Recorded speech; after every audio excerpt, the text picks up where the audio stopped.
Hello friends, good morning. যারা back করতে চাও, এই যে পিঠের শেপটা বাড়িতে যেভাবে আমি নিজেকে তৈরি করেছি সেটাই বলছি, ব্যাক কিভাবে করবে। ফার্স্ট স্টেপে কিন্তু অবশ্যই চিন আপ দিতে হবে, ঠিক আছে? চিন আপ 30 থেকে 35টা রিপিট মারতে হবে। ওকে, এটা এক সেটে দিতে পারবে না, 3 থেকে 4 সেটে দেবে। প্রথমে কিন্তু 15টা বা 12টা দিতে হবে, তারপর 10টা 5টা করে, কিন্তু 35 দিতেই হবে। তুমি এর থেকে বেশি দিতে পারো, কোনো প্রবলেম নেই।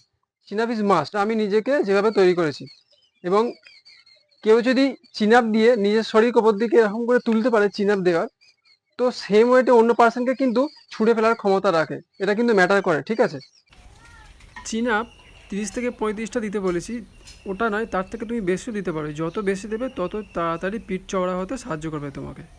ব্যাকের জন্য নেক্সট স্টেপ হচ্ছে চিন আপের পরে একটু ভারী ওয়েট নিতে হবে, যেটা যতটা তুমি ক্যারি করতে পারবে, ঠিক আছে?